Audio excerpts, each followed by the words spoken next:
부끄럽고 좀 이런 얘기를 한다는 거가 그런데 그러면서도 그냥 혹시라도 몇 사람이라도 안 읽어보신 분이 계시면 그냥 한다 그러고서 했는데 지금 잠깐 쉬는 동안 했더니 별로 이렇게 기억에 뚜렷하게 갖고 계시질 않은 것 같아요. 그래서 한번 이렇게 다시 기억을 더듬는 데에서 생각하면 나름의 의미가 있는 것 같습니다.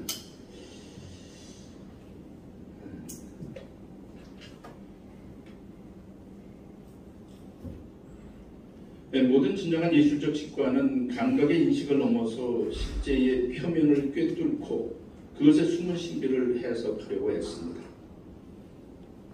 그렇죠.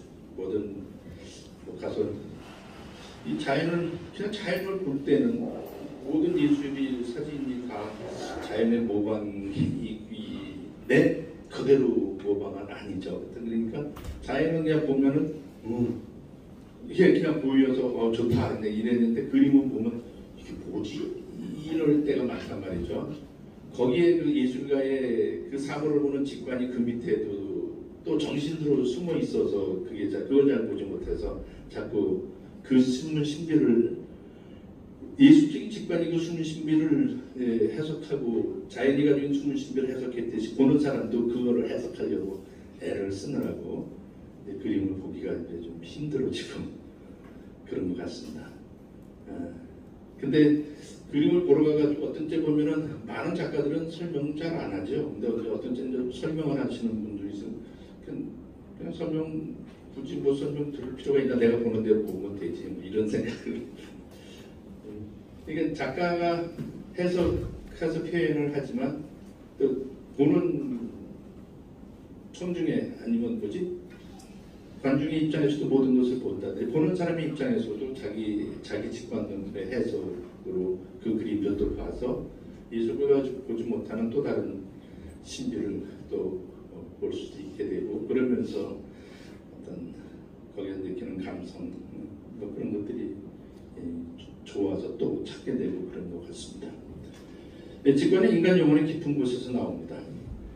그러나 모든 예술가는 그들의 손으로 만든 작품, 그것이 아무리 잘 만들어진 것이라 하더라도 그 작품과 창조의 열정적인 순간에 얼핏이 느껴지는 그 미의 완벽함 그 사이에 가로놓인 어떤 건들 수 없는 간격이라고 이렇게 교황님이 표현하셨는데 아무리 여러분이 굉장히 훌륭한 작품을 만드셨다 하더라도 이게 다 표현하지는 못한 어떤 그거의 간격 이런 데에서 어떤 회의까지는 아니지만 어떤 한계도 이렇게 경험을 하게 된다 이런 말씀입니다.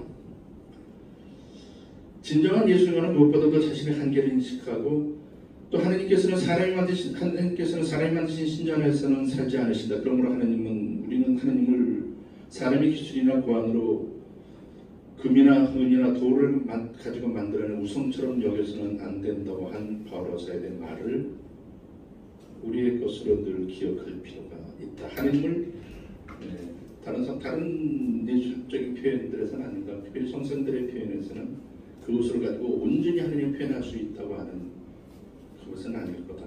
그 한계는 그냥 두고 가자.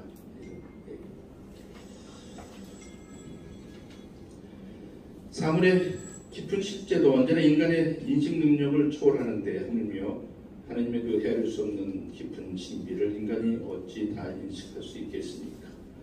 그렇지만 모든 진정한 예술의 형태는 그 나름대로 인간과 세계의 가장 심오한 실제에 이르는 길이고 인간의 삶에 궁극적인 의미를 주는 신앙의 영역에 가장 효과적으로 접근하는 방법입니다.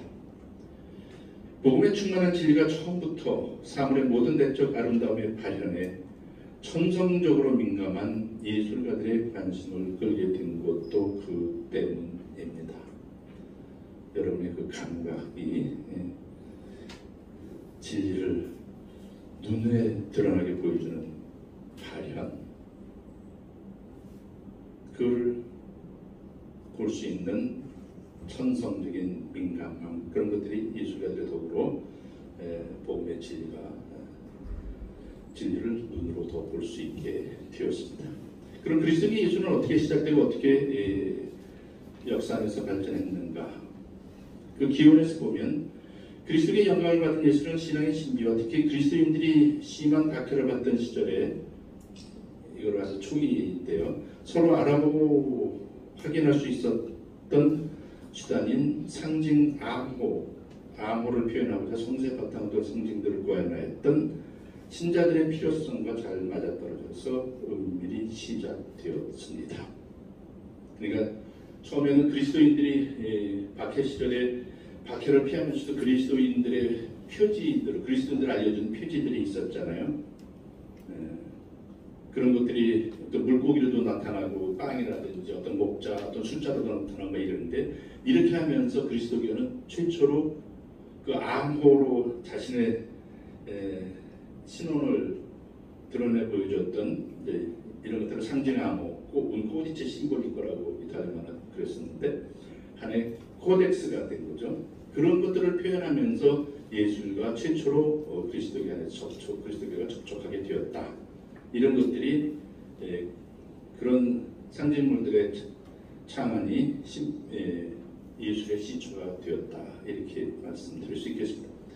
콘스탄티누스 칙령으로 그리스도인들이 완전히 자유롭게 자신들을 드러낼 수 있게 되었을 때 예술은 신앙을 표현하는 특별한 수단이 되었습니다. 성당 건축물은 예배 공간으로 만들어진 것이므로 신비를 묵상하고 그것을 일반 사람들에게 명백히 제시할 필요성이 커짐에 따라 초기 형태의 회화와 조각이 생겨나게 되었습니다. 가사와 음으로 이루어진 음악의 초기 요소들도 생겨났습니다. 제가 아까 처음에도 말씀드렸습니다만 전례를 한다고 전례인데 전례 앞에서는 그 그리스도교 미술도 하고 음악도 하고 그러거든요. 그리스도교 미술을 하고 또 전례 음악을 하고 그러는 건데 그 그리스도교 미술은 성당이 전례의 공간이거든요. 그러니까 전례의 공간을 꾸미는 예술들을 거기에 관심 갖게 되고 그래서 그것들을 공부하게 되고 성당 건축물의 건축학적인 뭐 그런 거에서는 별로 관심이 없지만 그 건축학적인 요소들이 어떻게 우리 신앙을 표현하느냐, 어떻게 예배를 더 잘할 수 있게 도움을 주느냐, 예배를 활성화하느냐, 뭐 하나님에 대한 공경의 마음을 어떻게 표현하느냐 이런 것들을 보려고 건축학적인 요소들도 결국은 관심을 갖게 되고 그 성당을 장식하고 있는 모든 예술 작품들이 주목하게 되는 거죠. 그러니까 신부님은 전례했다 그러는데 미술도 했어요. 그런데 미술이 전례의 한 부분입니다. 건축도 전례의 한 부분입니다. 근데 우리나라에서는 이제 전례했다 그러면 신부님들은 한결같이 그런 거 묻거든요. 아, 그럼 미사 때 이렇게 하면 돼? 안 돼? 뭐 이런 거. 아, 그거 앉아야 돼? 서야 돼? 아, 앉든지 서든지 네 맘대로 해. 괜찮아. 그런데 맨 그런 것만 묻습니다. 전례를 하면은 전례를 어떻게 거행하는데 그 전례를 거행하는데 필요한 예규, 규정들에 대한 어떤 연구, 그것들에 대한 지식으로 생각을 해가지고 신부님들은 거의 전례한 사람들에게 그런 것만 질문해요. 근데 그런 거는 전례한 것은 배우지를 않습니다. 세계 예술서에 다 쓰여 있거든요. 눈만 뜨면 보이면, 눈만 뜨면 읽을 수 있습니다. 근데 우리 신부님들은 그 규정이 빨간 글씨로 써 있어요. 빨간 글씨에 루브릭, 그래서 루브리카라고 말하는데 그거를 읽지 않고 예식을 거행해요. 맨날 틀려요. 그래가지고 그러면 어떻게 이렇게 하면 되냐, 누구는 그렇게 했던데 막 이러고 이제 질문이 오는 거예요. 그 빨간 글씨 써진 대로 해.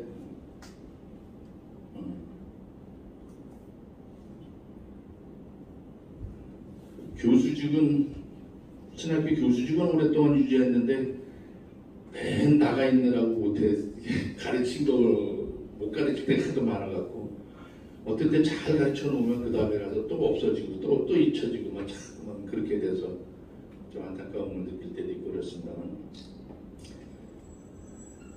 주교에 있을 때도 최소한의 강의만 하게 되고 이렇게 또 로마 가서 있는 동안에 10년을 내리 휴직을 하고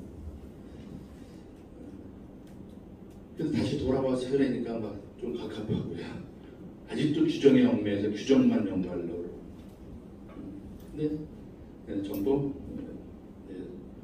예배의 공간, 전례의 공간이기 때문에 공간을 꾸미고 있는 모든 작품이 다 전례의 대상이다. 전례학의 대상이다. 이렇게 얘기하는 거죠.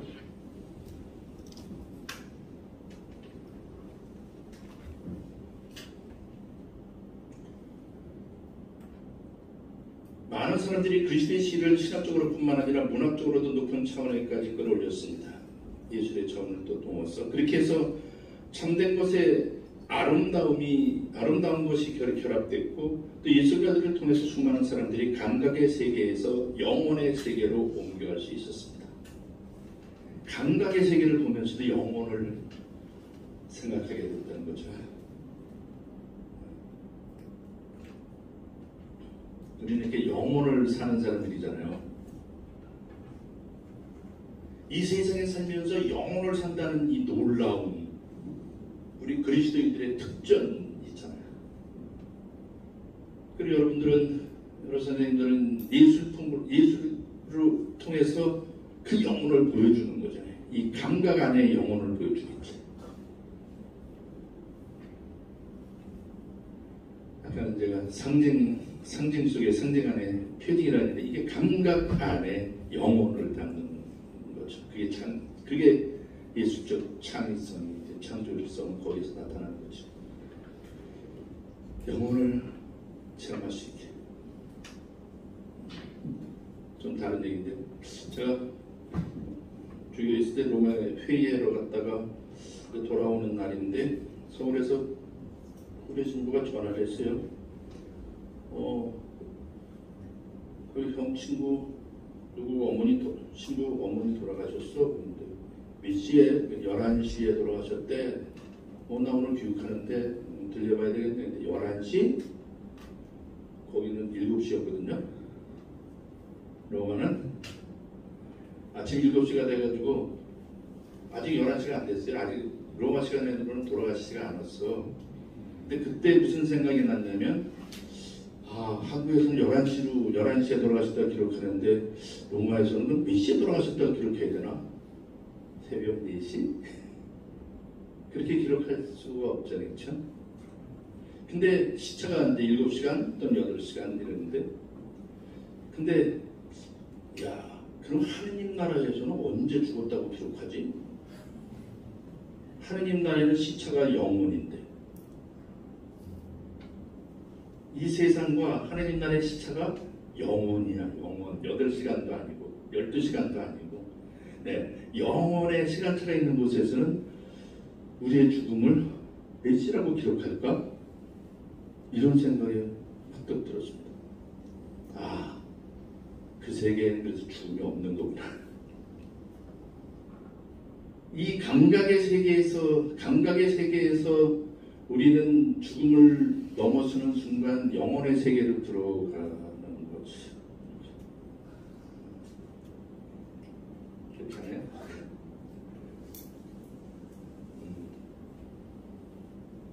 그래서 우리가 죽으면 죽지 않는 거가 되는 거구나.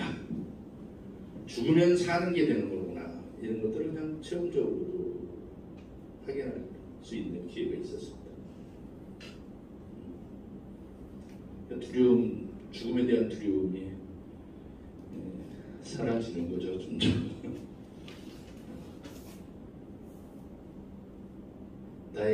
젊어서는 나이가 좀 더 들어가면서 두려움이 더 생기는데 죽음에 대한 두려움이.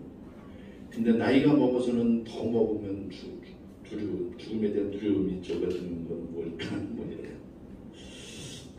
연세가 많이 되신 분들이 계시라서 좀 건방진 소리이긴 합니다만. 하여튼 이렇게 예술가는 감각의 세계에서 영혼의 세계로 사람들을 옮겨주는 기여를 한다. 이런 길을 따라오면서 어려운 순간도 많았습니다. 처음 몇 세기 동안 역사에서 성화상 논쟁으로 알려진 격렬한 논쟁이 있었습니다. 대중 신심에서 이미 널리 사용되고 있는 성화상들이 격렬한 논쟁의 대상이 되었습니다. 성화상과 성화상 숭배의 합법성을 선언한 787년의 니케아 공의회는 신앙의 처음뿐만 아니라 문화의 차원에서도 역사적인 사건이었습니다. 주교들의 논쟁을 가라앉히고자 따랐던 결정적 주장은 강생의 신비였습니다. 하느님이 사람이 되셨다. 그런데 하느님을 형상화하지 못할 어떤 장애가 어디에 있는가? 만약 하느님의 아들님께서 당신의 인성으로 보이는 것과 보이지 않는 것 사이에 다리를 놓으면서 보이는 실제 세계로 오신 것이라면 이와 유사한 방식으로 신비를 감각적으로 자아내는 표징의 체계로 신비를 표현할 수 있다. 당연히 표현할 수 있는 거 아니냐. 그래서 성화상의 논쟁은 이렇게 성화상 자체를 우리는 숭배하는 것이 아니라 그 안에 담긴 주체를 숭배하는 것이다. 해서 위기를 넘기게 됩니다. 그 뒤 몇 세기 동안은 그리스계 예술이 크게 발전했습니다. 동방에서는 성화상 예술이 활짝 피어나갔습니다. 이 예술은 의미가 풍부한 신학적, 미학적 규범을 준수하면서 어떤 의미에서 성화상은 성사로 이해되었습니다. 그림이 하느님을 보여주는 성사다. 성사의 전통적인 정의는 제가 주일학교 어려서 주일학교 다닐 때에 제가 세례받은 지 67년이 넘었는데요. 요즘에 신자들 물어보면 저도 유아세례 아니고 커서 세례받아가지고 유아세례받은 67년이 넘었단 말이죠.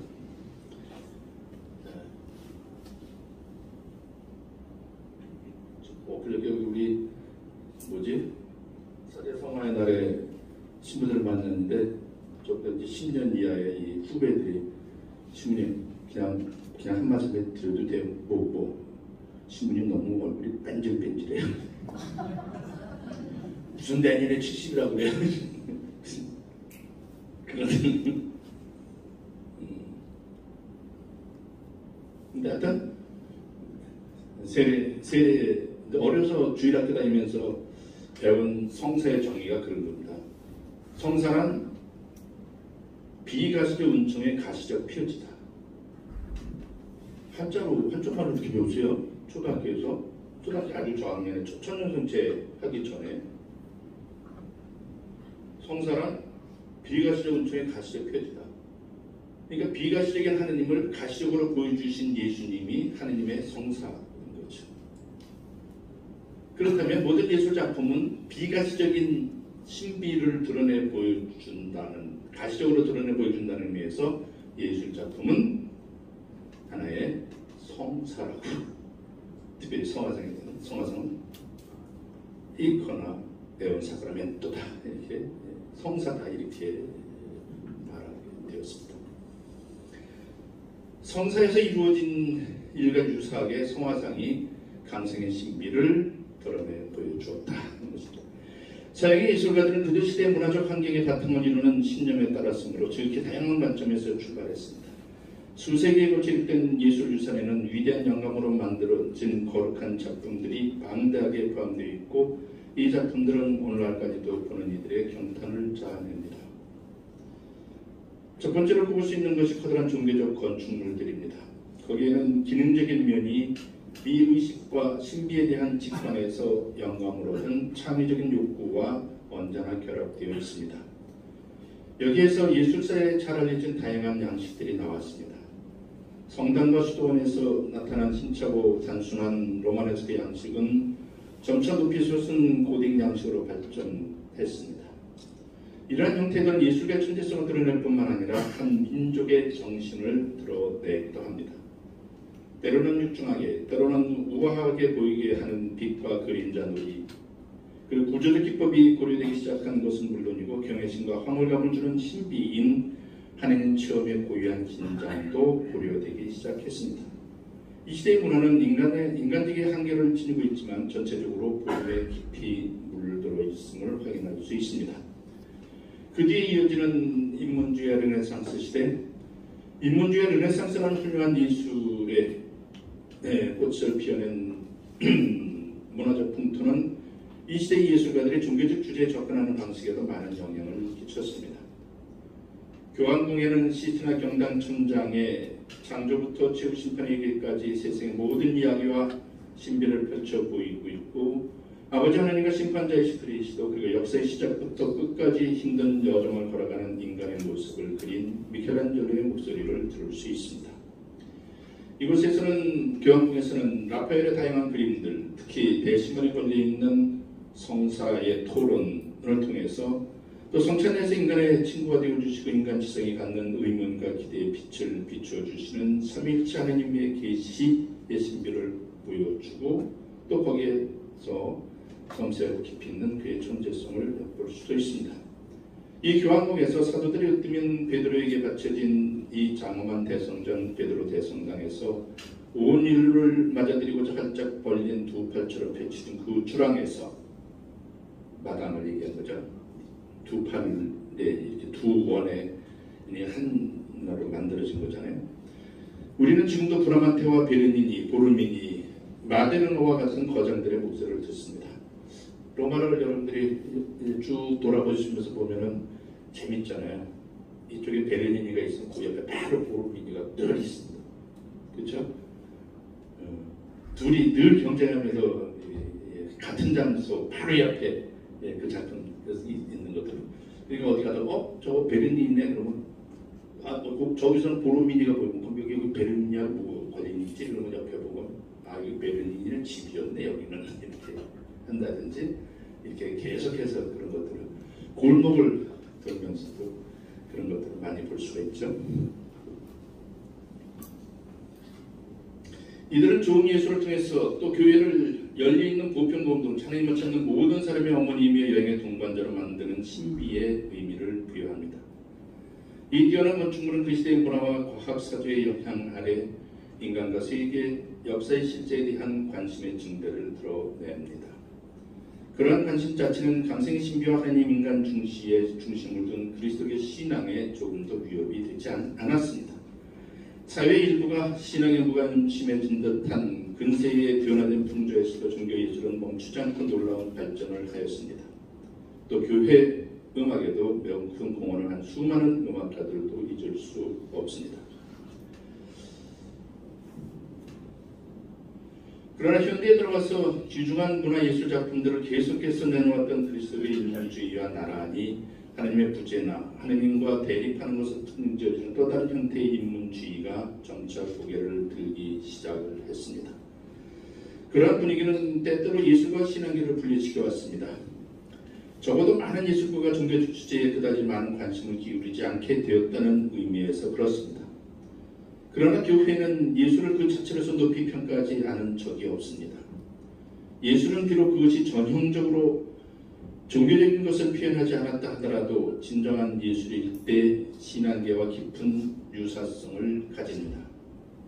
꼭 종교라고 명백하게 이렇게 표현하지 않는다 하더라도 그 내면의 세계를, 그 정신적 세계를 그려내는 그런 예술이면 신앙과 늘 관련을 맺고 있다. 그러므로 문화가 교회와 동떨어져 있는 상황이라도 예술은 종교적 체험으로 이어주는 다리와 같은 구실을 합니다. 늘은 예술은 종교적 체험으로 이끌어준다. 예술이 일상 너머로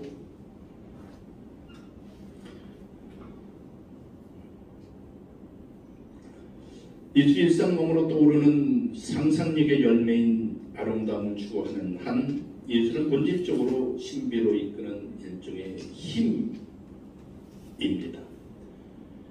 예술가들이 인간 영혼의 가장 깊고 어두운 곳이나 악의 가장 놀라운 측면들을 탐구할 때에도 그들은 구원에 대한 보편적인 열망을 표명합니다. 예술이 그렇게 어두운 곳을 표현하는 것을 구체적으로 어떤 도가 그럴까 잘 모르겠습니다만 그때에도 또 다른 구원에 대한 희망을 일깨우고 있다. 따라서 교회가 예술과 나누는 대화에 특별히 관심을 가지는 이유와 우리 시대의 예술가들과 새로운 관계를 이어주기를 바라는 이유가 있다. 분명하다. 교회는 그러한 협력을 통해서 우리 시대의 아름다움이 새롭게 드러나기를 바라며 그리스도인 공동체의 각별한 요구에 적절히 부응하기를 희망합니다. 여전히 할 일이 많으십니다. 제2차 바티칸 공회는 예술계에 직접적인 영향을 미치면서 교회와 문화의 관계를 새롭게 맺어주는 초석을 놓았습니다. 공의의 교부들은 현대 세계 3억 헌장 공예문은 헌장에서 인간 생활에서 문학과 예술이 차지하는 커다란 중요성을 강조하였습니다. 문학과 예술은 인간 본연의 자질과 자신과 세계를 이해하고 완성하는 데 요구되는 인간의 과제와 체험을 표현하려고 노력하며 역사와 세계 안에서 인간의 위치를 발견하고 인간의 불행과 기쁨, 필요와 능력을 밝혀주며 인간의 더 나은 운명을 개척하려고 노력한다고 62항에서 설명하고 있습니다. 이러한 바탕에서 교부들은 공연을 마치면서 예술가들에게 이렇게 호소했습니다. 우리가 살고 있는 이 세상이 절망에 빠지지 않으려면 아름다움이 필요합니다. 미도 진리와 마찬가지로 인간의 마음속에 기쁨을 안겨주고 시대를 초월하여 각 세대를 감탄 속에 일치시키고 연결시키는 고귀한 열매입니다.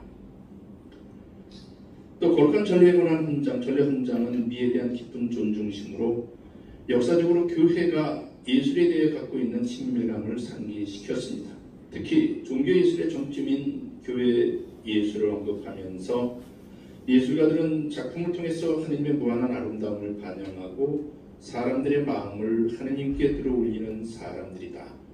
그러기에 그들의 예술활동은 고귀한 직무라고 이렇게 노빌레 미니스테로, 노블 미니스테로, 미니스트리, 노블 미니스트리라고 이렇게 표현을 했습니다. 그런 직무를 가진 사람들이라고 보고 있습니다. 예술가들의 도움으로 하느님 인식이 더 잘 드러나고 복음 설교도 인간 지성에 더욱 명백해질 것입니다.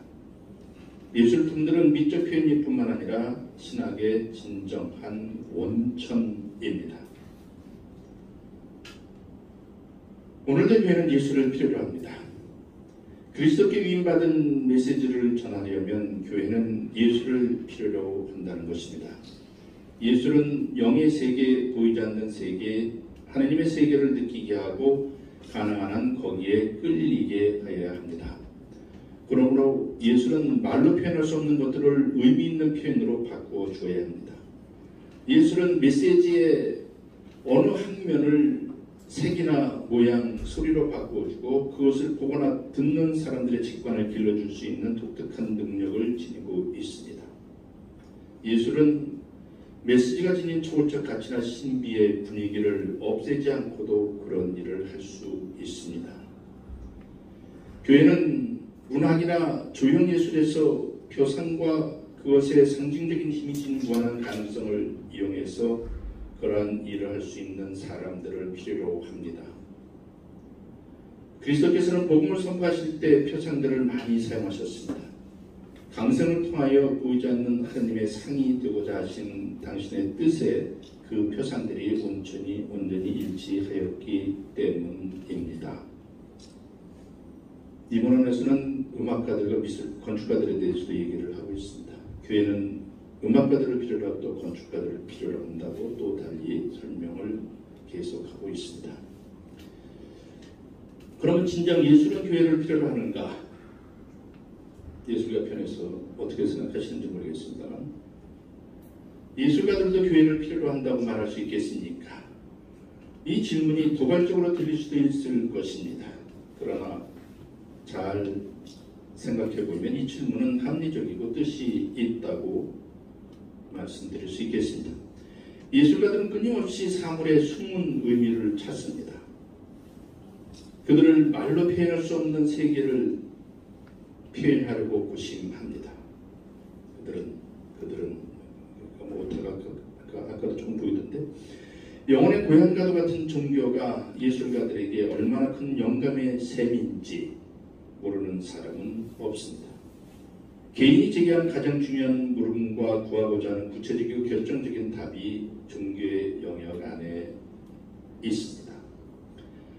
사실 종교적인 주제는 모든 시대의 예술가들이 가장 자주 다뤄온 주제들 가운데 하나입니다. 교회는 복음의 메시지를 해석하고 그 메시지가 그리스도인 공동체 생활에 구체적으로 적용되고 있는지 알아보고자 언제나 그들의 창조적 힘의 도움을 요청해 왔습니다. 이러한 협력은 서로 영적으로 풍부하게 해주는 원천이 되어왔고 궁극적으로는 인간과 인간의 참모습, 인간에 대한 진리를 이해하는 데 많은 도움을 주었습니다. 예술과 그리스도교 계시 사이의 특별한 관계 또한 분명해졌습니다. 인간의 창조적 재능은 다른 종교연에서도 영감을 얻었습니다. 그러나 그리스도교는 하나님 말씀의 강생이라는核心 교리로 예술가들에게 특별히 풍부한 영감의 세계를 제공해 왔습니다. 요한 바로 2세 교황께서는 이렇게 이 교서를 마치면서 예술가들에게 호소를 하고 있습니다. 저는 세계 모든 예술가들에게 존경하는 마음을 전하며 예술과 교회의 협력을 더욱 건설적으로 다지는 데 도움을 주고자 합니다. 저는 여러분에게 어느 시대에서나 가장 고귀한 예술 형태의 전형이 되어왔던 영적, 종교적 차원의 깊이를 재발견하도록 권유합니다. 복음과 예술 사이에 항상 존재해왔던 긴밀한 관계는 여러분을 기능적인 면을 중시하기보다는 각자의 창조적 직관을 강성하신 하나님 신비와 인간 신비를 이해하는 데 사용하도록 초대합니다. 인간은 어떤 의미에서는 알 수 없는 존재입니다. 예수 그리스도께서는 하나님을 드러내 보여주실 뿐만 아니라 인간에게 인간을 온전히 드러내 보여주십니다. 하나님만 보여준 게 아니라 인간이 어떤 존재인지도 보여주셨죠. 피조물은 예수를 통해서 그리고 예술 안에서 하나님의 자녀가 계시되기를 기다리고 있습니다. 이것이 예술가 여러분 모두의 과제입니다. 인류는 어느 시대에나 어느 시대에나 심지어 오늘날까지도 예술 작품들이 자신의 길과 운명의 빛을 밝혀주기를 기대하고 있습니다. 교회 안에서는 성령께 청하는 소리가 자주 울려 퍼집니다. 오소서 창조주 성령님, 신자들 마음속을 찾아주시어 당신이 창조하신 저희 마음을 천상의 은총으로 채워주소서. 성령께서는 우주의 신비로운 예술가이십니다. 교황님께서는 예술가 여러분이 모든 진정한 예술 작품의 출발점인 창조적 영감의 선물을 듬뿍 받으시기를 바랍니다. 그러시면서 이렇게 말씀하십니다. 친애하는 예술가 여러분, 여러분은 자신의 재능을 꽃피워줄 수 있는 내적, 외적 자극들이 많다는 것을 잘 알고 있습니다. 그러나 모든 참된 영감에는 창조주이신 성령께서 태초부터 창조작품 속에 가득 불어넣어주신 숨결 같은 것이 있습니다. 우주를 지배하는 신비로운 법칙을 관장하시는 창조주 성령의 신령한 숨결이 인간의 재능과 맞닿아 그것이 지닌 창조적 힘을 자극합니다. 창조주 성령께서는 선과 미에 대한 의식을 결합시켜주는 일종의 내적 조명을 통해서 인간의 창조적 재능에 닿으시고 정신과 마음의 힘을 일깨우시어 착상이 떠오르게 하시며 예술작품으로 형태를 갖출 수 있게 하십니다. 이를 신학적으로 말하면 은총의 순간이라고 할 수 있을 것입니다.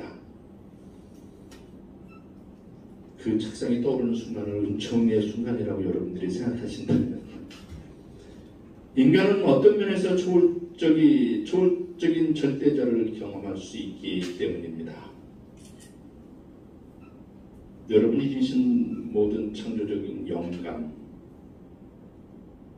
그것이 미래 세대에게 경탄을 불러일으킬 정도의 미를 전해주시기를 빕니다. 인간과 생명의 거룩함 앞에서 또 우주의 경이로운 앞에서 우리가 취할 수 있는 단 한 가지 적절한 태도는 경탄입니다. 경탄에서 열정이 생겨나고 이 열정에 힘입어 인류는 길을 잃을 때마다 다시 일어서서 올바른 길로 나아갈 수 있을 것입니다. 아름다움이 세계를 구원할 것이다라고 한 도스토옙스키의 깊은 통찰이 다시 들려옵니다. 아름다움은 신비에 이르는 열쇠이고 초월로 오라는 부르심입니다. 그것은 감미로운 삶과 미래의 꿈으로 초대합니다. 아름다움은 하나님께 대한 신비로운 향수를 불러일으킵니다. 아름다움이 하나님을 찾게 합니다. 전 세계 예술가 여러분의 서로 다른 길들이 여러분을 모두 저 무한한 아름다움의 바다 경탄이 찬미와 가슴 설렘이 되고 말할 수 없는 기쁨이 되는 아름다움의 바다로 이끌어 주기를 빕니다. 여러분의 예술이 청단 아름다움을 확립하는 데 임하기를 빕니다. 하나님 영의 희미한 비친 아름다움은 물질을 변화시켜 인간 영혼을 영혼에 대한 의식으로 열리게 해 줄 것입니다. 여기까지. 뭐는 조금 더 긴다면 좀 요약해서 여러분들께 오늘 적절한 시간을 맞춰서 전해졌다고 생각합니다. 고맙습니다.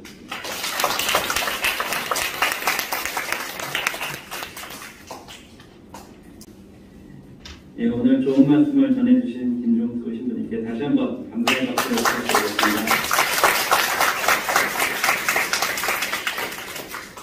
예, 그리고 저희 서울 가톨릭 미술가회에서 오늘 좋은 강의해 주신 김종수 신부님께 감사의 선물을 준비를 했습니다. 예, 저희 서울 가톨릭 미술가회 김유나 총무께서 신부님 초상화를 제작했습니다. 여러분들 옆서에서 보셨을 텐데요. 예, 오늘 감사의 뜻으로 저희 초상화를 전달해드리겠습니다. 박수 부탁드리겠습니다.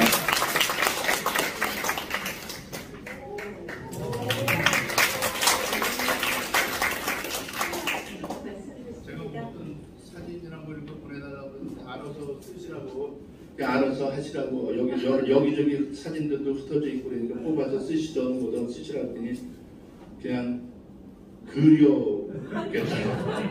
그래서 저한테 보내주셨는데 좋아서 그거를 뒤에 좀 얻을 수 있을까요?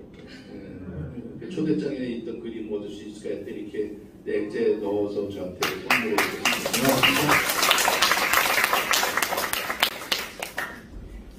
또 한 가지 드릴 말씀이 있습니다. 오늘 너무 좋은 시간이셨죠?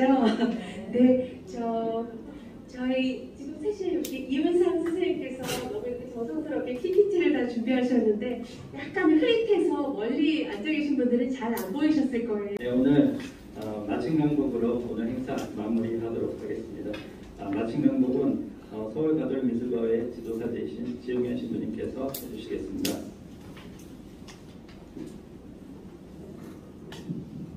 예, 마침 강국 드리겠습니다. 성부와 성자와 성령의 이름으로 주님께서 여러분과 함께 전능하신 천주 성부와 성자와 성령께서는 우리 가톨릭 미술가회 선생님들께 축복을 내려주소서. 아멘. 성부와 성자와 성령의 이름으로 아멘. 수고들 하셨습니다.